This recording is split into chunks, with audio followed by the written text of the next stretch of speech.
الرسول ولا تبطلوا أعمالكم. اعوذ باللہ من الشیطان الرجیم. بسم اللہ الرحمن الرحیم. اللہم صلی علی محمد وعلی آل محمد کما صلیت علی ابراہیم وعلی آل ابراہیم انک حمید مجید. اللہم بارک علی محمد وعلی آل محمد کما بارکت علی ابراہیم وعلی آل ابراہیم انک حمید مجید. حدیث نمبر 53 عبداللہ بن مسعود کی حدیث ہے کہ میں نے رسول اللہ صلی اللہ علیہ وسلم سے سوال کیا کون سا گناہ اللہ کے ہاں سب سے بڑا ہے. اب دیکھیے جی، ہم پہلے پڑھ رہے تھے کون کون سی نیکیاں افضل ہیں، کون کون سی جو ہیں نیکیاں ہمیں کرنی چاہیے. اب ہم پڑھ رہے ہیں گناہ کون کون سے ہیں اور کون کون سے گناہ بڑے گناہ ہیں، کیونکہ آپ دیکھیں نیکیاں ہمارے ایمان کو مکمل کر دیتی اور گناہ ہمارے ایمان میں خرابی ڈال دیتی ہیں. اسی طرح پیچھے ہم نے نفاق کے بارے میں پڑھا ہے. کیا خیال ہے جو انسان منافق ہو اس کے ایمان میں خرابی آئی کہ نہ آئی؟ بہت زیادہ خرابی ہے. تو جو کبیرہ گناہ ہوتے ہیں یہ انسان کو دوزخ میں ڈال دیتے ہیں، اس کے ساتھ انسان کے ایمان میں خرابی پیدا ہوتی ہے. تو لہٰذا اب ہم پڑھ رہے ہیں کہ کبیرہ گناہ کون کون سے ہیں. تو عبداللہ بن مسعود کہتے ہیں میں نے رسول اللہ صلی اللہ علیہ وسلم سے سوال کیا کون سا گناہ اللہ کے ہاں سب سے بڑا ہے. تو رسول اللہ صلی اللہ علیہ وسلم نے فرمایا کہ تو اللہ کا شریک بنائے حالانکہ وہ تیرا خالق ہے. میں نے کہا یہ تو واقعی بڑا گناہ ہے. بات ہے اللہ ہمارا خالق، اللہ ہمارا مالک، اللہ ہمارا رازق، اللہ تعالیٰ یہ ساری کائنات ہمارے لیے سجانے والا، ہمیں والدین عطا کرنے والا، ہمیں اولادیں دینے والا، ہمیں سب کچھ دینے والا، ہم ہر لمحہ اس کے محتاج ہیں. تو انسان پھر اس کے ساتھ کسی اور کو شریک ٹھہرانے لگ جائے. وہ اکیلا دینے والا، اور جب ہم عبادت کرنے لگے یا ہم کوئی نیکی کرنے لگے اور اس نیکی میں اللہ کے ساتھ کسی اور کو شریک ٹھہرا دیں، اس سے بڑا کوئی ظلم اور ہو سکتا ہے؟ اس سے بڑا ظلم کوئی اور ہو سکتا ہے؟ تو لہٰذا یہ سب سے بڑا گناہ ہے اللہ کے ہاں کہ تو اللہ کے لیے شریک ٹھہرائے حالانکہ وہ تیرا خالق، تیرا مالک، تیرا رازق اور تجھے سب کچھ عطا کرنے والا ہے. میں نے کہا یا رسول اللہ واقعی یہ تو بہت بڑا گناہ ہے. میں نے کہا اس کے بعد کون سا؟ آپ نے فرمایا کہ تو اپنی اولاد کو قتل کرے تو اس بات سے ڈرتا ہو کہ وہ تیرے ساتھ کھائے گی. یہ سب سے بڑا گناہ ہے شرک کے بعد. اصل بات ہے قتل بہت بڑا گناہ ہے، اور اگر انسان اپنی اولاد ہی کو قتل کرتے، اولاد کو قتل کیسے کرتے ہیں؟ ایبارشن کرا لی، فیملی پلاننگ کر لی اور اس ڈر سے کی کہ جی اولاد میرے ساتھ کھائے گی، میرے پاس تو اتنے وسائل نہیں ہیں کہ میں اولاد کو کھلا سکوں. بچے دو ہی اچھے، کم بچے خوشحال گھرانہ، یہ سارا کچھ کیا ہے؟ ہمارے پاس وسائل نہیں ہے لہٰذا ہم زیادہ بچے افورڈ نہیں کر سکتے. یہی ہے نا. تو اس ڈر سے اپنے بچے کو قتل کرنا، اپنے بچے کو دنیا میں نہ آنے دینا کہ میرے پاس وسائل نہیں ہیں، میں اتنے بچے پال نہیں سکتا. یہ ایک شرک کے بعد سب سے بڑا گناہ ہے. وہ کیا وجہ ہے؟ وجہ پھر وہی ہے، اس کے ساتھ ہمارے عقیدے میں خرابی آتی ہے. ہمارا عقیدہ کیا ہے؟ ان اللہ والرزاق المبین، اللہ ہی وہ رزق دینے والا ہے. رزق کون دیتا ہے؟ اللہ. اس طرح ہم رازق خود بن بیٹھتے ہیں. ہم کہتے ہیں جی میرے پاس تو اتنے وسائل ہی نہیں ہے، میں دو سے زیادہ بچے میرے ہو جائیں ہیں. تو لہٰذا مفلسی کے ڈر سے بچوں کو قتل کرنا کبیرہ گناہ ہے، اکبر الکبائر، شرک کے بعد سب سے بڑا گناہ ہے. ٹھیک ہے. اب یہ سب سے بڑا گناہ کیوں ہے؟ یہ بہت سے گناہوں کا مجموعہ ہے. مثلاً سب سے پہلے آپ نے جو اللہ کے رازق ہونے کا عقیدہ تھا اس میں خرابی پیدا کی. نمبر 2، اس میں انسان کے کھانے کی اپنی ہرس ہے. انسان اتنا خود غرض ہے کہ اپنے ساتھ کسی اور کو شریک نہیں کر سکتا، یہاں تک کہ اپنی اولاد کو بھی اپنے ساتھ شیئر نہیں کر سکتا. اتنا اسے اپنی ذات میں وہ خود غرض ہے کہ وہ سمجھتا ہے میری اولاد بھی، میں اپنی اولاد کو بھی ساتھ نہیں کھلا سکتا. اس کے بعد اس میں بے انتہا انسان کی کم ہمتی ہے. انسان اتنی محنت نہیں کر سکتا کہ اللہ تعالیٰ اگر مجھے 2 سے تیسرا بچہ دیتا ہے تو میں اس کے لیے محنت کر کے زیادہ کما لوں. صحیح ہے.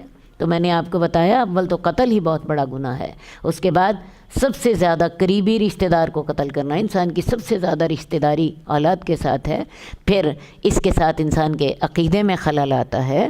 اس کے ساتھ انسان کی خود غرضی کا پتہ چلتا ہے کہ انسان اتنا خود غرض ہے کہ اپنے ساتھ کسی کو کھلا نہیں سکتا، سارا خود کھانا چاہتا ہے، اولاد کو بھی اپنے ساتھ نہیں کھلا سکتا. اور آخری بات، اتنا سست ہے اور اتنا کم ہمت ہے کہ اگر ایک زیادہ بچہ ہو جائے تو اس کے لیے محنت بھی نہیں کر سکتا. بات سمجھ آئی ہے نا؟ تو اس لیے یہ گناہوں کا مجموعہ بن جاتا ہے. یہ اکبر الکبائر میں سے شرک کے بعد سب سے بڑا گناہ ہے. میں نے پوچھا اس کے بعد کون سا گناہ ہے؟ کہا یہ کہ تو اپنی ہمسائے کی بیوی سے زنا کرے. زنا جو ہوتا ہے وہ خود بہت بڑا گناہ ہے. اور اپنا ہمسایہ ماں جایا، ہمسائے کے حق پیچھے آپ نے دیکھے ہیں کہ انسان کے ایمان کا تقاضا ہے کہ انسان اپنے ہمسائے کی عزت کرے، اس کے ساتھ اچھا سلوک کرے. تو کجا اس کے ساتھ اچھا سلوک کرنا، اس کی بیوی سے زنا کر لو. ٹھیک ہے. تو بعض اوقات حالات کی وجہ سے کچھ گناہ زیادہ بڑے ہو جاتے ہیں، جیسے بیٹے کو اولاد کو قتل کرنا سب سے بڑا گناہ شرک کے بعد. عام آدمی کو قتل کرنا کم ہوتا، اولاد کو قتل کرنا زیادہ ہے. ٹھیک ہے. اور پھر جس وجہ سے کرنا، مفلسی کے ڈر سے کرنا، اللہ کے رازق ہونے کا بھی یقین نہیں ہے. اسی طرح ہمسائے کی بیوی سے زنا کرنا کبیرہ گناہ ہے. ٹھیک ہے. حدیث نمبر 54 ابو بکرہ کی حدیث ہے کہ رسول اللہ صلی اللہ علیہ وسلم نے فرمایا کیا میں تمہیں اکبر الکبائر کی خبر نہ دوں؟ اکبر الکبائر سے کیا مراد ہے؟ جو سب سے زیادہ بڑے گناہ ہیں ان کی خبر نہ دوں؟ آپ نے 3 دفعہ سوال کیا. لوگوں نے کہا یا رسول اللہ کیوں نہیں، آپ ہمیں ضرور بتائیے. آپ نے فرمایا اللہ کے ساتھ شرک کرنا، والدین کی نافرمانی کرنا.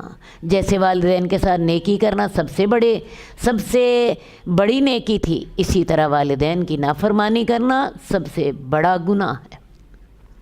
اور آپ بیٹھ کے اور آپ تکیہ لگائے ہوئے تھے اور آپ نے فرمایا سنو، جھوٹی گواہی دینا، یعنی یہ کبیرہ گناہ ہے، اکبر الکبائر میں سے ہے جھوٹی گواہی دینا. اب جھوٹی گواہی دینے سے کیا ہوتا ہے؟ بعض اوقات کسی کی بے عزتی ہو جاتی ہے، بعض اوقات کسی کی جان چلی جاتی ہے. کسی نے جھوٹی گواہی دے دی کہ اس نے قتل کیا تھا، اس کو پھانسی چڑھ جاتی. تو بعض اوقات جھوٹی گواہی دینے سے کسی کی عزت لٹتی ہے، بعض اوقات اس کی جان مال چلا جاتا ہے، بعض اوقات اس کی جان چلی جاتی ہے. تو آپ اس بات کو دہراتے ہی رہے، حتیٰ کہ ہم نے کہا کہ کاش آپ خاموش ہو جائیں.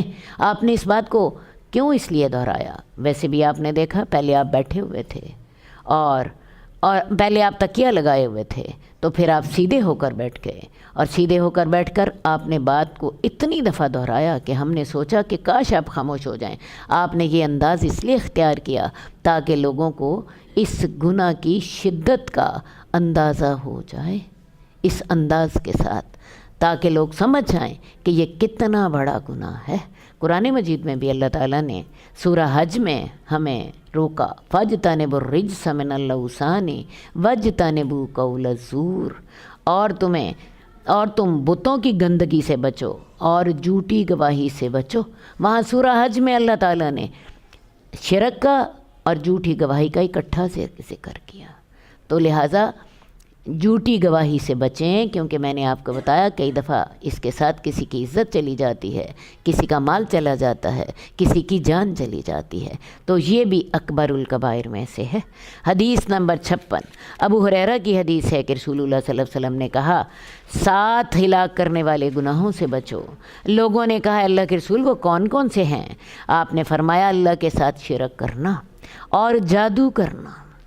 اب جادو جو ہے کبیرہ گناہ ہے، جادو کفر ہے. سورہ بقرہ میں اللہ تعالیٰ نے ہمیں بتایا کہ وما کفر سلیمان ولکن الشیاطین کفروا یعلمون الناس السحر.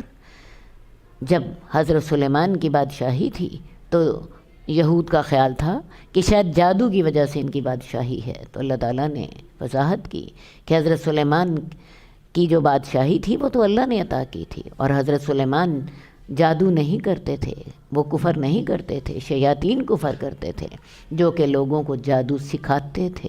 تو جادو سیکھنا، جادو سکھانا کفر ہے۔ آج جادو دیکھیں ہمارا کتنا عام ہے، ہر چوتھا گھر جو ہے وہ اس بات کا شکوہ کر رہا ہوتا ہے کہ جی ہم پر کسی نے جادو کیا ہے۔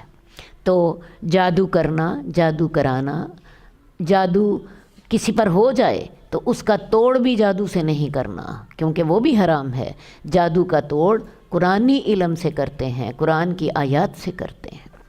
اور کسی جان کو قتل کرنا جس کو اللہ تعالیٰ نے حرام کیا ہے، ہاں حق کے ساتھ جان کو قتل کر سکتے ہیں، مثلاً جان کے بدلے جان، اس صورت میں قصاص لینا جائز ہوگا۔ اور سود کھانا، اب دیکھیے سود کھانا ہلاک کرنے والا گناہ ہے، ہمارے ہاں عام سود کھایا جا رہا، ہر گھر میں سود کا غبار پہنچ رہا ہے۔ بینکوں کا کاروبار اتنا منافع بخش ہے کہ ہر بینک کی اتنی برانچز کھلی جا رہی ہیں، اور ان میں ہمارے بہن بھائی ہی جاتے ہیں، کوئی فرشتے تو نہیں جاتے۔ حالانکہ سود کھانا جو تھا اللہ اور اس کے رسول سے کھلی جنگ ہے، اور سود کھانا اکبر الکبائر میں سے ہے۔ اور یتیم کا مال کھا لینا، اور میدان جنگ میں پیٹھ پھیر کر بھاگ جانا، اور پاک دامن مومن بھولی والی عورتوں پر تہمت لگا دینا۔ آپ کو پتہ ہے یہ جو عورتوں پہ بدکاری کی تہمت لگا دینے کی سزا شریعت نے 80 کوڑے رکھی ہے، 80 کوڑے سزا رکھی ہے۔ ہمارے لوگ پرواہ نہیں کرتے، آرام سے زبان سے باتیں نکال رہے ہوتے ہیں، فلاں تو فلاں کے ساتھ انوالو ہے، فلاں تو فلاں کے ساتھ جو ہے نا اس کا تعلق ہے۔ ایسی باتیں زبان سے نکالتے ہوئے 100 دفعہ سوچا کریں۔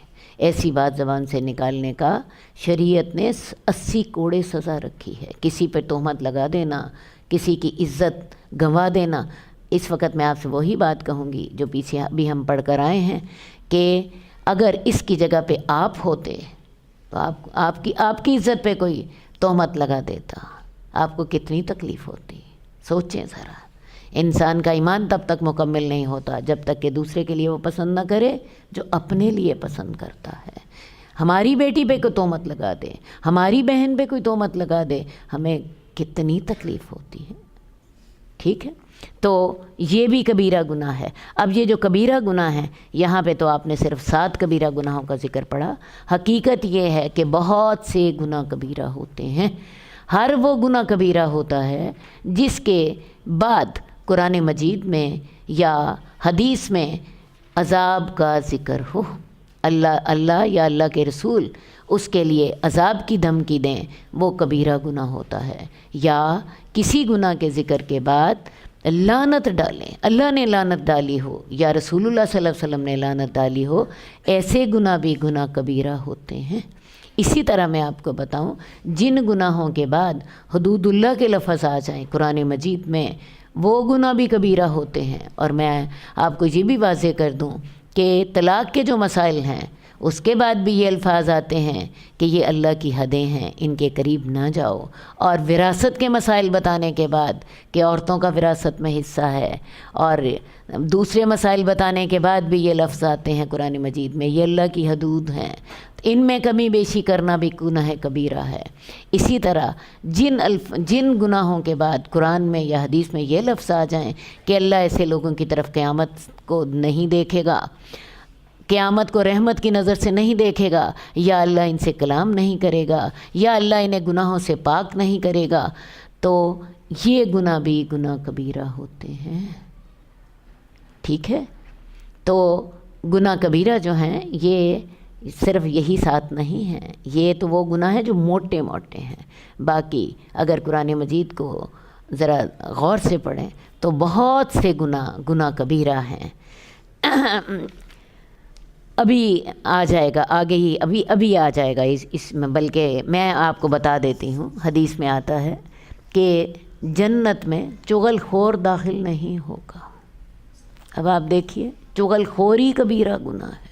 جب اس کے اوپر آ گئی وعید آ گئی، دھمکی آ گئی کہ وہ جنت میں نہیں جائے گا. جب جنت میں نہیں جائے گا تو کہاں جائے گا؟ دوزخ میں جائے گا. اسی طرح ایک حدیث میں آتا ہے کہ 2 قبروں کے پاس سے رسول اللہ صلی اللہ علیہ وسلم گزرے، اور ان میں سے ایک کو اس لیے عذاب ہو رہا تھا کہ وہ پیشاب کی چھینٹوں سے نہیں بچتا تھا، اور دوسرے کو اس لیے عذاب ہو رہا تھا کہ وہ چغلی کرتا تھا. تو لہٰذا چغلی کرنے پر جب قبر کا عذاب ہے، اور چغلی کرنے پر جب یہ رسول اللہ صلی اللہ علیہ وسلم کا ارشاد موجود ہے کہ چغلی کرنے والا جنت میں نہیں جائے گا، تو آپ یہ دیکھیں یہ کبیرہ گناہ ہے. ہم ان گناہوں کو بعض اوقات گناہ ہی نہیں سمجھتے. تو بہرحال میں نے آپ کو کچھ نشانیاں بتا دی ہیں کبیرہ گناہ کی. اللہ تعالی ہمیں کبیرہ گناہوں سے بچائے، اور اللہ تعالی ہمیں نیکیاں کرنے کی توفیق عطا فرمائے. پیچھے ہم نے پڑھا، آج ہی ہم نے پڑھا ہے، جو عورتیں خاوندوں کی ناشکری کرتی ہیں، لعنت کرتی ہیں، وہ اسی وجہ سے میں نے انہیں دوزخ میں زیادہ دیکھا ہے. دوزخ کی دھمکی آ گئی نا ان دونوں گناہوں پر. یہ دونوں گناہ بھی کبیرہ ہے. حدیث نمبر 57 عبداللہ بن عمر کی حدیث ہے کہ رسول اللہ صلی اللہ علیہ وآلہ وسلم نے کہا کہ کبیرہ گناہوں میں سے ایک بہت بڑا گناہ یہ ہے کہ انسان اپنے والدین کو لعنت کرے. کہا گیا اے اللہ کے رسول، انسان اپنے والدین کو کیسے لعنت کرتا ہے؟ بھیا عام طور پہ انسان اپنے والدین کو لعنت نہیں کرتا. تو آپ نے فرمایا ایک آدمی دوسرے کے باپ کو گالی دیتا ہے تو دوسرا اس کے باپ کو گالی دیتا ہے. دیکھیں نا، آپ کی لڑائی ہوئی، آپ نے کہا تیرا باپ ایسا ہے، تیری ماں ایسی ہے. دوسرا کہتا ہے تیرا باپ ایسا اور تیری ماں ایسی. تو آپ نے اپنے ماں باپ کو تو گالی نہیں دی تھی، آپ نے تو اس کے ماں باپ کو گالی دی تھی، لیکن وہ ذریعہ بن گئی آپ کے ماں باپ کو گالی دینے کا. لہٰذا وہ جو آدمی نے اس کے ماں باپ کو گالی دی تھی وہ بھی کبیرہ گناہ تھی، کیونکہ اسی کی وجہ سے اس کے اپنے والدین کو گالی پڑی. تو جس گناہ کی وجہ سے ایک بڑا گناہ ہو رہا ہو، وہ چھوٹا گناہ بھی بڑا ہوتا ہے، کیونکہ اس کی وجہ سے بڑا گناہ ہو گیا. میری بات سمجھ آئی ہے؟ جس گناہ کو آپ کبیرہ نہیں سمجھ رہے لیکن وہ کسی کبیرہ گناہ کا ذریعہ بن رہا ہے، اس کی وجہ سے وہ کبیرہ گناہ ہو رہا ہے، تو وہ خود بھی کبیرہ گناہ ہوتا ہے. تو لہٰذا ان چیزوں سے بچیے. حدیث نمبر 60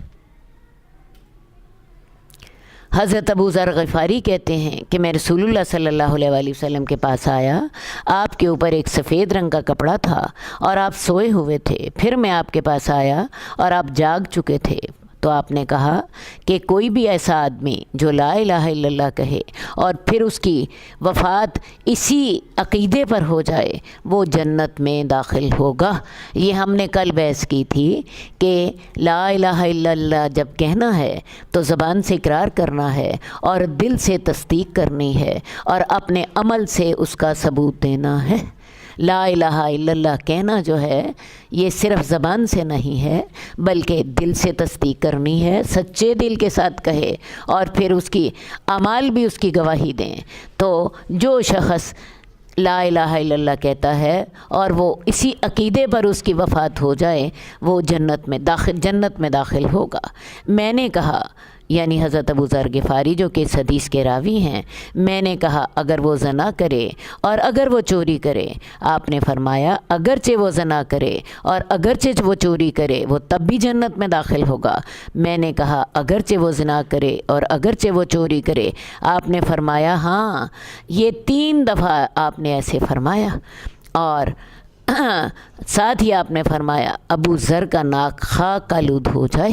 اصل میں حضرت ابو ذر کا خیال یہ تھا کہ شاید چوری اور زنا کرنا اتنے بڑے گناہ ہیں کہ اس کے بعد انسان جنت میں جا ہی نہیں سکتا. ٹھیک ہے، تو حقیقت یہ ہے کہ جب کوئی مومن ہو اور اس سے کبیرہ گناہ ہو جائے اور وہ کبیرہ گناہ کی اس نے توبہ نہیں کی، جس نے دیکھو جی توبہ کر لی، اللہ سے معافی مانگ لی، اس کا معاملہ تو دنیا میں ہی کلیئر ہو گیا.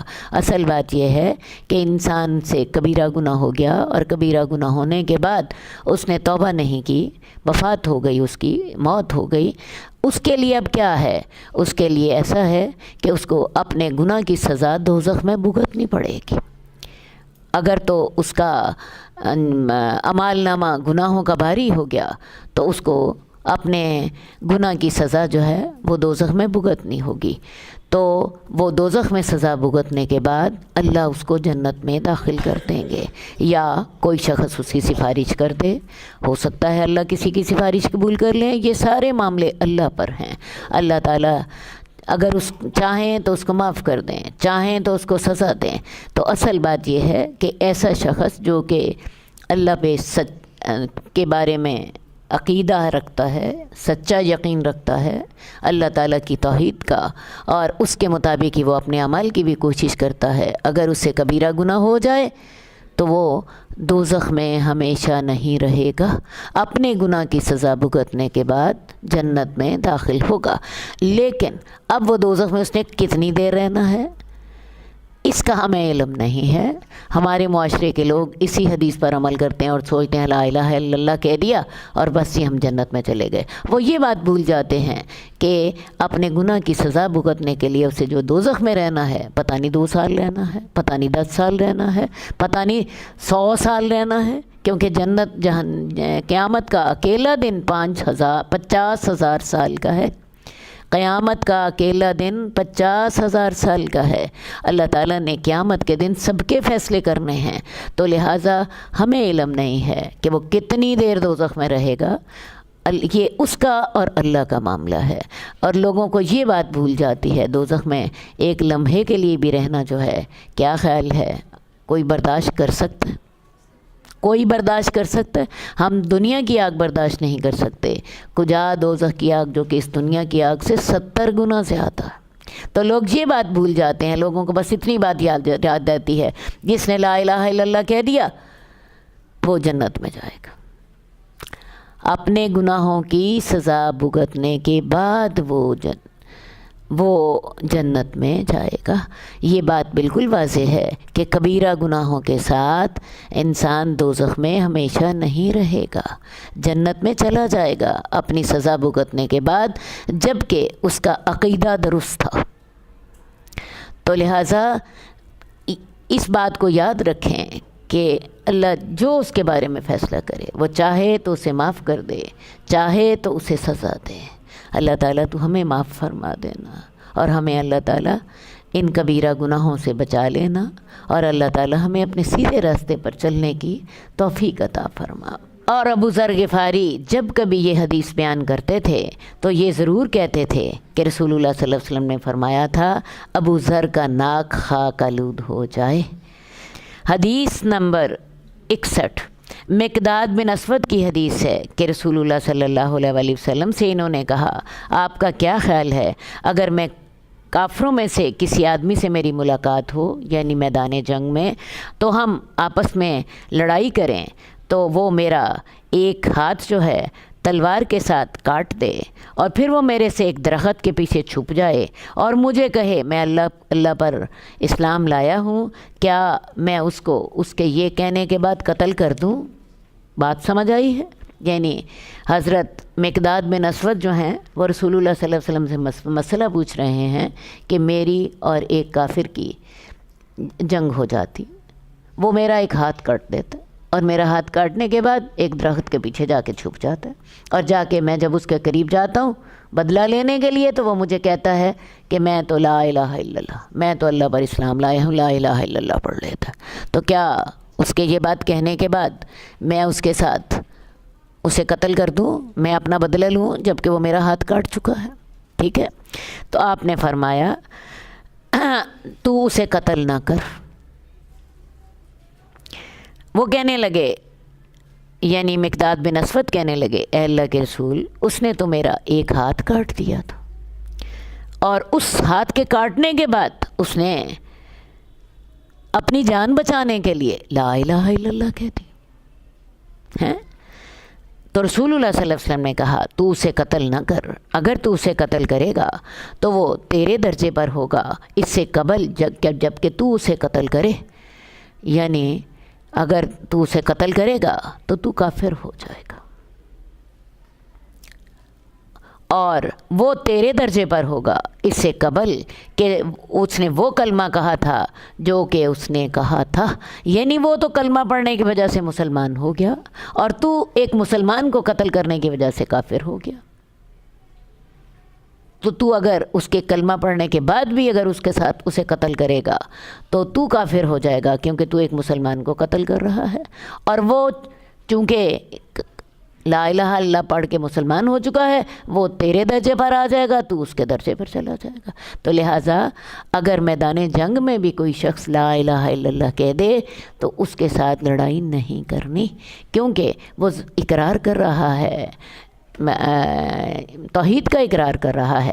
آپ کہہ سکتی ہیں جیسے ان کا خیال یہ تھا کہ جی اس نے تو جان بچانے کے لیے کیا ہے، جان بچانے کے لیے بھی کیا ہو تو پھر بھی رک جائیں، اس کی تحقیق کر لیں، اچھی طرح تحقیق کر لیں۔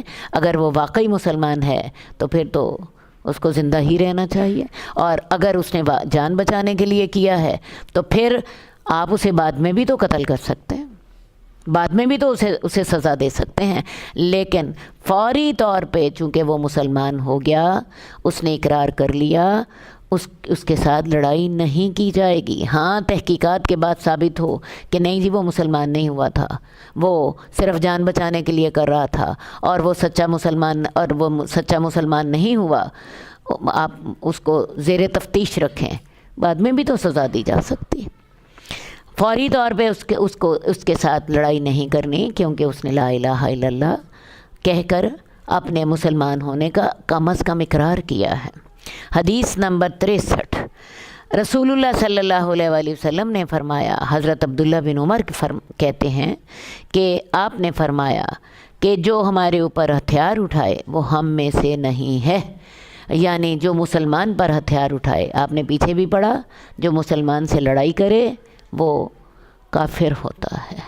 تو لہٰذا جو ہم میں سے نہیں ہے، وہ ہم میں سے نہیں ہے جو مسلمان پر ہتھیار اٹھائے، اور جو ہم میں سے نہیں ہے سے کیا مراد ہے، وہ پھر وہ مسلمان نہیں ہے۔ حدیث نمبر 65، عبداللہ بن مسعود کی حدیث ہے، وہ کہتے ہیں کہ رسول اللہ صلی اللہ علیہ وسلم نے فرمایا، وہ ہم میں سے نہیں جس نے اپنے گال پیٹے، اپنا گریبان پھاڑا اور جاہلیت کی پکار پکاری۔ وہ ہم میں سے نہیں ہے، ہم میں سے نہیں ہونے سے کیا مراد ہے، وہ مسلمان ہی نہیں ہے۔